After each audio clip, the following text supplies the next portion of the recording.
Could be. Robin Yount drives it to the wall. He's going to get it. Robin Yount. He's going to do it. He's going to do it. The third Brewer to hit for the cycle. Robin Yount. He did put it in the right part of the ballpark. 409 to the base of the wall. Give that man a baseball.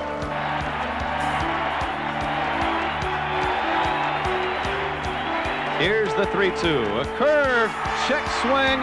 He swung and missed, and the throw to first base will be in time for the out.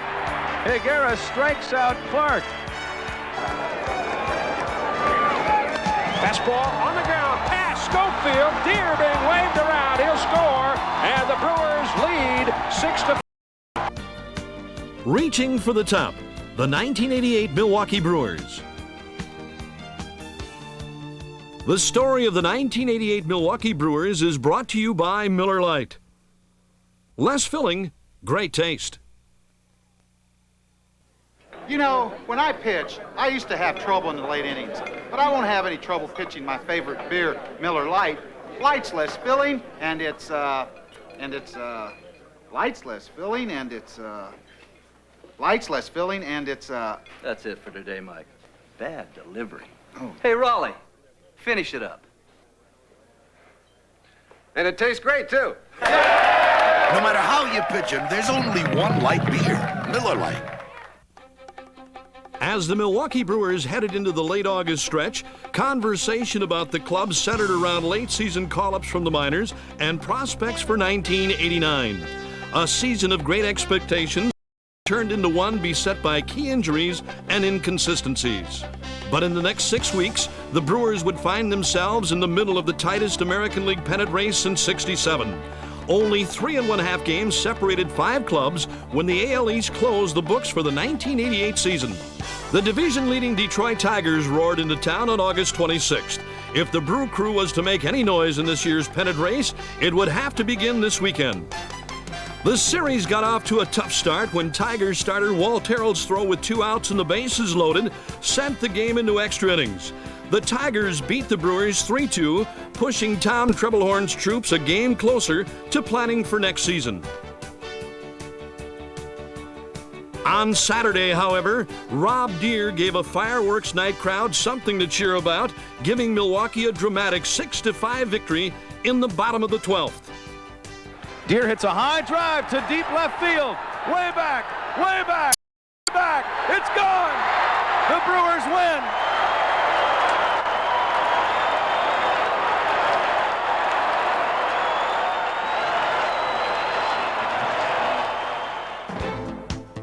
The Brewers twice overcame 5-run deficits in Sunday's series finale to outslug the Tigers 12-10 and prevail over the real adversity in that game, the Brewer lineup card.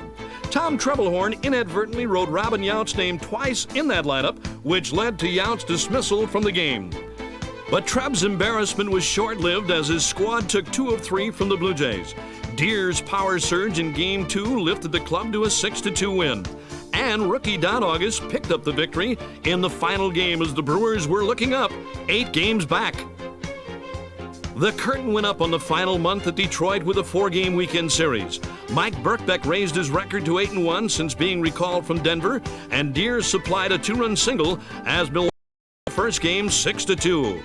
Then on Friday, Bill Wegman hurled his first Major League shutout on a 4-hitter in a 4-0 Brewer win. The Brewers jumped out to a quick 3-0 lead in Saturday's contest on Jeffrey Leonard's 2-run homer. Paul Mirabella tossed 3+ innings of hitless relief as the Brewers made it 3 in a row over Detroit. As Brewer ace Teddy Higuera took the hill in the final game of the series, Milwaukee fans were looking for a sweep in Detroit. Teddy didn't let them down, allowing only 1 hit over 7 innings and a 6-1 win. B.J. Surhoff powered the offense with a 3-run home run in the 5th to aid the Brewer cause.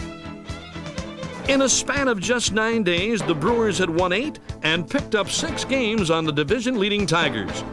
But as the swing team in 1988, would try to win their division with games against only American League West Division teams, something no swing team had ever accomplished.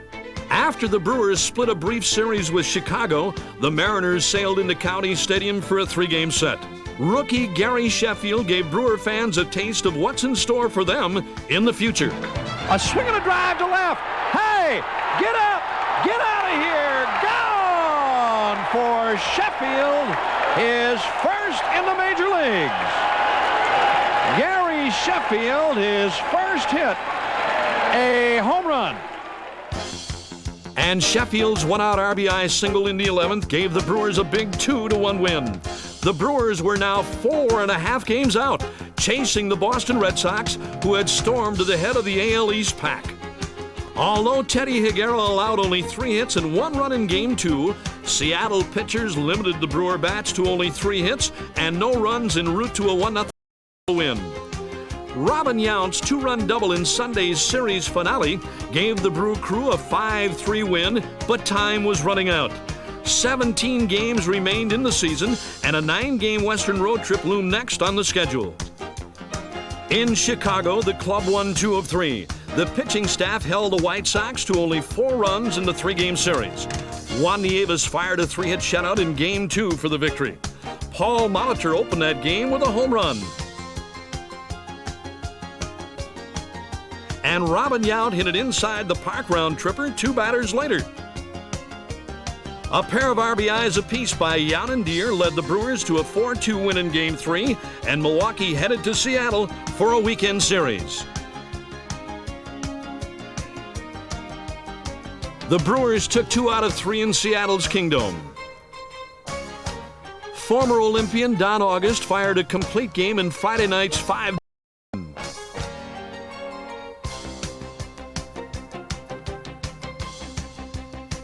Jeffrey Leonard's grand slam home run on Sunday highlighted the Brewers' 10-2 victory.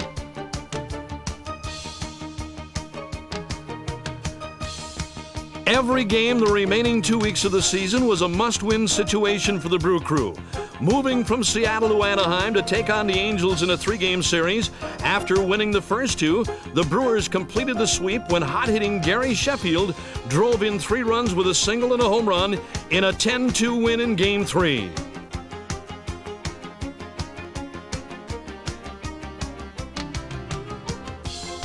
The Brewers returned home to County Stadium to face the Oakland Athletics. On the way to the American League pennant, Oakland won Game 1 of the series in 14 innings. In Game 2, Oakland starter Dave Stewart won his 20th game, and the A's collected victory number 100 with their 5-2 win over the Brewers. On Sunday afternoon, the Brewers finally managed to win one over the Oakland A's by a score of 4-2, Greg Brock's home run highlighting that victory.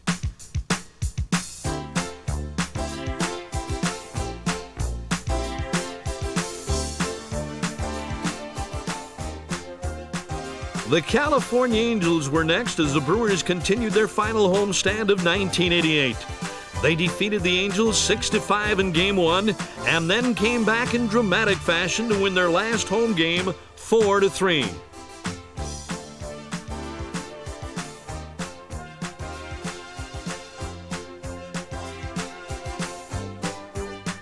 Bill Schroeder's 3-run homer and Jim Gantner's game-winning RBI accounted for the 4 runs in the 7th as the club ended their home season on a high note.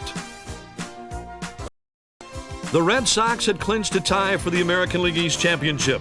The Brewers now would have to sweep Oakland on the road, and the Red Sox would have to lose their remaining 3 in Cleveland for the Brewers to tie for the pennant. It was seemingly unattainable, but then again, the Brewers had made believers out of the rest of the AL East when they jumped back into the race in late August. Dave Stewart in the opening game of the series killed any hopes of an Eastern Division tie with a 7-1 win. By splitting the last 2 games of the series, the Brewers ended the year with an 87-75 record, good enough for a 3rd-place tie, 2 games behind division champion Boston. But the last-ditch effort by the Brewers, plagued most of the season by injuries, provided the squad with valuable experience for the '89 season. I think, we've got a great nucleus right here. I think if we can just put it together the whole year and just go at it hard and stay healthy next year, I think we should be right to the last week next year. Robin Yount, Paul Molitor, Jim Gantner. When you consider that this trio has logged 37 years in Brewer blue and stepped on the field for a combined 4,769 games, it's not difficult to see why they have been the backbone of this team for the past 10-plus seasons. The 1988 season was no exception. Take a look at the final batting averages and you see Molitor, Yount, and Gantner listed 1, 2, 3 for the ball club.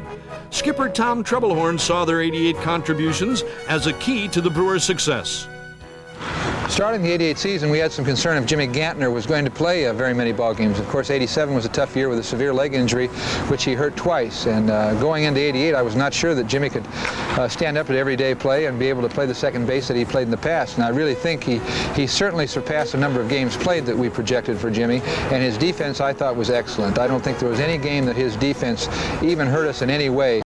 Lose a ball game, but boy, there were a lot of games he won for us, and I think his range at second was good, the accuracy in throwing was good, he still turns the double play well, and he still maintained a batting average 270 to 285 the entire year, and was an important part of our offense and defense. So Robin Yount passed many milestones this year in RBIs and total hits. He went to center field and I think threw the ball the best he has thrown it on the defensive end. He had, of course, shoulder surgery on 3 different occasions, forcing him to move from MVP and all-star shortstop into center field. And I think this past season we saw Robin really throw the ball well. He threw accurately. Runners were not able to take extra bases on him. He threw some guys out in key situations. And on the offensive end, he had another 300 season. He had another 90-plus RBI, 90-plus runs scored. And in the center of our lineup did a great job batting anywhere from 2 through 4. And he really did not have a prolonged slump. He had some times where he might not have gotten hits, but he was still hitting the ball hard. And I think he just had a day in and day out, game to game, as solid and as nice a performances as you can see anyone have. And I think when you look at the milestones that Robin has already passed at a relatively young age, I think he can keep playing this game and keep playing at a very effective level for really as long as he wants to. I think that Paul had a good year. He played the most games he's played in several seasons.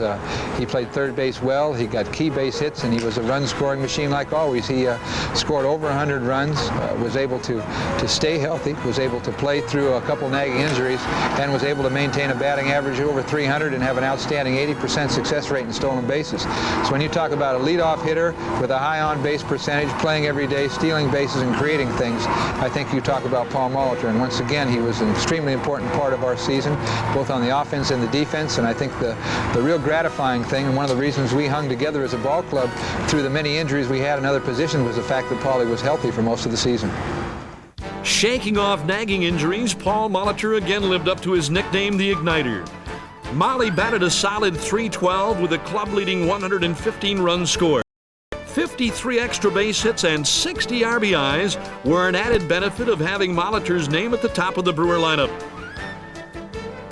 For the third consecutive year, Robin Yount finished the season with a 300-plus batting average, finishing at a solid .306. He led the club with 91 RBIs and set a career mark with 22 stolen bases. Rockin' Robin, one of baseball's best outfielders, also surpassed a pair of milestones this year. Morris rocks and fires 1-2 to Yount. Robin lines one to center, a base hit. Molitor scores. Leonard stops at third. The throw comes in. 1,000 ribbies for Robin. And now a standing ovation for Robin Yount at County Stadium.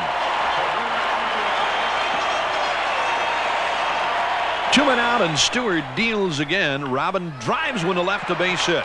Polonia chasing along the line. Yount's going to hold with a single. And Robin Yount receiving a standing ovation here. That is base hit number 2,400, and listen to this crowd.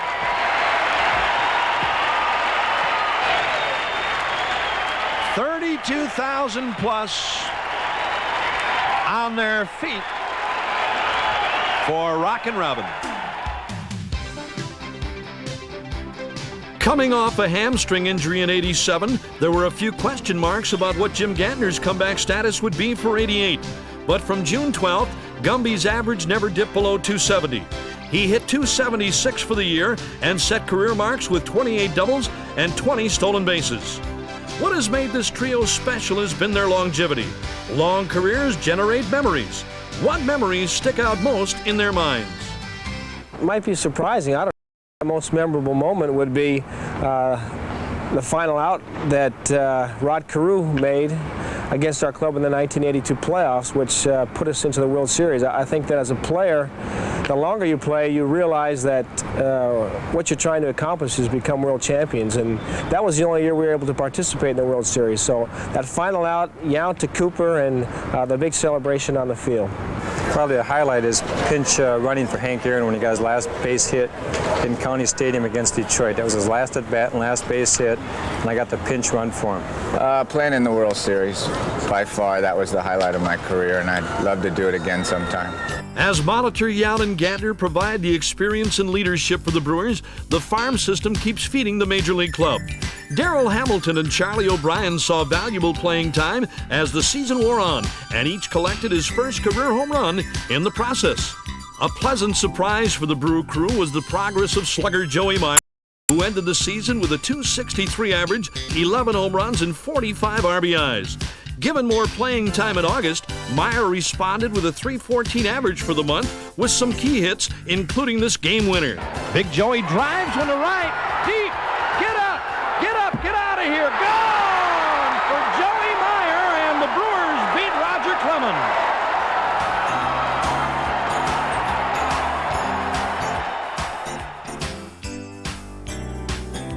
When Brewers shortstop Dale Swaim's season ended with a broken leg in September in Detroit, Gary Sheffield made his debut.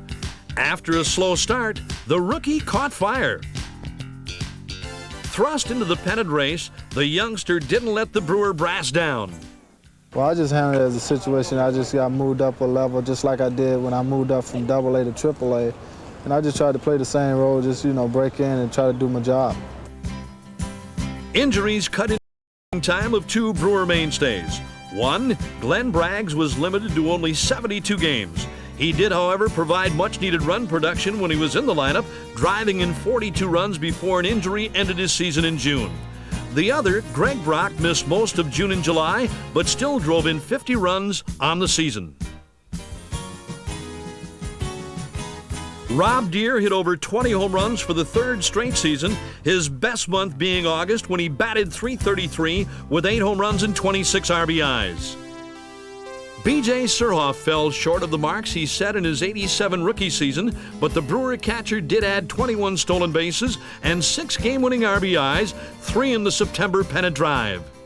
As in the case in most Brewers seasons, defense played an important role. Great catches, diving stops, they were all present as the '88 Brewers took the field.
Brewer pitchers didn't just stand around in 1988. The staff ERA was good enough for second in the league and the team's best mark since the 1972 season. It also showed the most improvement numbers-wise in the AL, lowering the team ERA from 4.62 in 1987 to 3.45 in '88. More numbers on the staff showed a third-place finish in saves and complete games, and league-leading marks in fewest walks, fewest hit batsmen, and a tie for fewest wild pitches. Any discussion about the Milwaukee pitching staff must start with Teddy Higuera. Here, Teddy looks ahead to 1989. El año próximo pienso que los muchachos van a tener más experiencia y con esa experiencia podemos llegar a obtener un gran título. cervecero en Milwaukee para la organización. No, para mí yo pienso seguir trabajando fuerte igual para permanecerme física y mentalmente bien y tratar de hacer lo máximo para mi equipo. Higuera fashioned a 16-9 mark, finishing second in the league ERA race with a 2.45 mark. Hard luck bit Higuera in '88 as the club scored only 11 runs in his 9 losses, and 5 of his losses came in one-run games. As the Brewers made their late rush at the pennant, Higuera turned on the afterburners, going 6-1 from late August to the end of the season. Thrust into the starting rotation in early June, rookie Don August finished with a nifty 13-7 record. He came into the season with some very definite goals in mind. First of all, I wanted to make it up with the parent team, Brewers. I just want to get my foot in the door, show them what I was able to do and what I could do. They got me up here, and I've surprised myself because things that just turn out as well as they have. Show them he did with a 3.09 ERA and 6 complete games, including a 6-1 record during the pennant stretch. Bill Wegman, 13-13. Chris Bosio, a 3.36 ERA. Mike Birkbeck, 7-0 in July and August. And Juan Nieves, a 7-5 record, rounded out the rest of the Brewers staff that took to the hill in starting roles. When injuries struck the starting core, pitchers Odell Jones and Tom Filer filled the bill. Jones ended the season with a 5-0 record, but the highlight of his year came on May 28th when he took a no-hitter into the 9th inning against the Indians. Here's the 1-1 pitch. Base hit. The first base hit given up by Odell Jones. Filer, on the other hand, won 4 games early in the season to run his winning streak of to 12 games. His last loss had come in 1982 when he was with the Cubs. A strong suit of the club the last couple of years has been the bullpen, and the trend continued in 1988. Paul Mirabella contributed 4 saves along with a microscopic 1.65 ERA in 38 appearances. But the 1-2 punch continued to be Plesac and Chuck Krim. The Sackman saved 30 games in 1988, including 9 in a span of 17 days in July. Krim topped the American League with 70 appearances, finishing with a 7-6 record, a 2.91 ERA, and 9 saves. He is well aware of his role. Being a setup guy for Sack gives me a lot of confidence going out there, knowing that he's behind me, and I don't really have to put a lot of pressure on myself because you have people like that behind you. And for the second straight year, the Brewers led the American League in stolen bases. While most baseball fans would equate stolen bases with blazing, Brewer manager Tom Trebelhorn said the Brewer philosophy to swiping bases is a little different.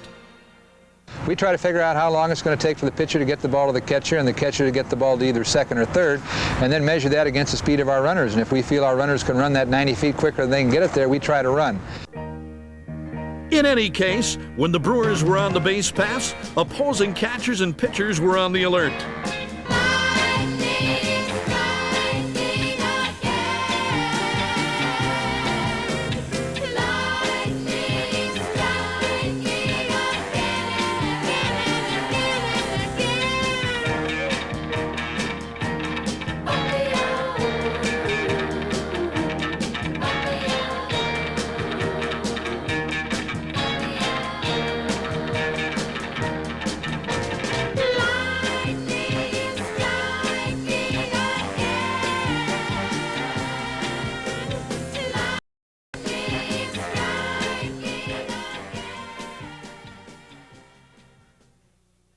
The 1988 baseball season began on a sad note with the passing of Harvey Keene.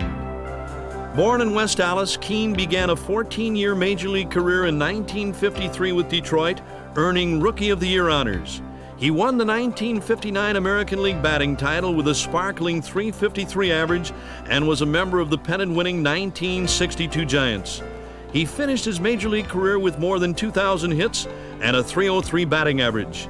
Keene joined the Brewers in 1971 as batting coach and was appointed manager on June 2, 1982.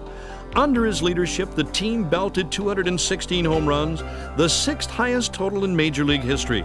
The Brewers played at a robust .626 clip the rest of the way, but the best was yet to come. Milwaukee won the division title on the final day of the Their 4-3 win in the deciding game of the league championship series gave them the pennant. The Brewers then came within a single game of winning the World Series. 3 of Harvey's wall bangers remember Keene.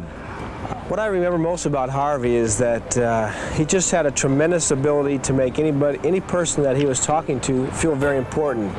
And I feel very fortunate that over his years here with the Brewers that I spent, that we were able to develop a very special friendship. Well, I think Harvey's attitude toward the game, one of, give it everything you got between the lines, and then when it's over, you have to live with that. And as long as you always played hard, he accepted that, and his easygoing attitude off the field, he loved to have a good time. He was a great friend of mine, and one that I miss dearly. It was great playing for Harvey Keene. The Milwaukee Brewers dedicated the 1988 season to Harvey Keene. With a healthy farm system and a core of producing veterans, the Brewer brass is hoping that 1989 will be a year that dreams are made of. So really, I'm just looking forward to good health, the good spring training, and just have the young guys who learned this season, the young guys who matured this season, and the young players who went along with our very fine veterans to give us an exciting 88. We just hope we can stay a little bit healthier in 89, and if we do, we'll have a better year. It's a very exciting franchise whose potential now is really unlimited. And 1988 and 1987 proved that we were a quality young team. Let's hope that 1989 proves to be a lot more, and I believe it certainly can and will. I thought love was only true in fairy tales, and for someone else, but not for me. Our love was out to get me. That's the way it seemed. Disappointment haunted all my dreams. Then I saw her face. Now I'm a believer. Not a trace of doubt in my mind. I'm in love. I'm a believer. I couldn't leave her if I tried. I thought love was more or less a given thing. Seems the more I gave, the less I got. What's the use in trying? And all you get is pain. When I needed sunshine, I got rain. Oh, then I saw her face. Now I'm a believer. Not a trace of doubt in my mind. I'm in love. I'm a believer. I couldn't leave her if I tried.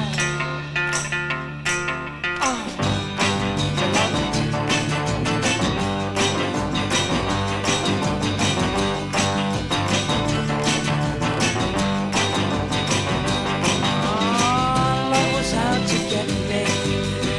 No, that's the way it seemed. Disappointment haunted all my dreams. Oh, then I saw her face. Now I'm a believer. Not a trace of doubt in my mind. I'm in love.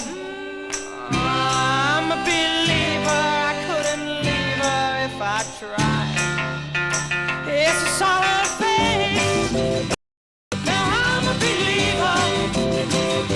Not a trace of doubt in my mind.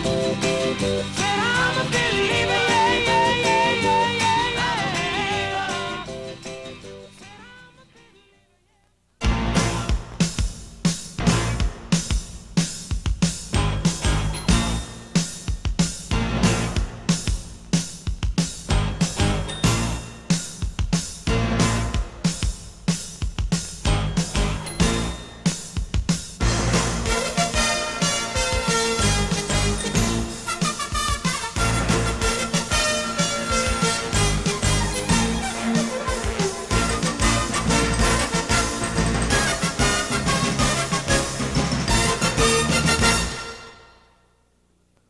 Reaching for the top, the story of the 1988 Brewers was brought to you by Miller Lite.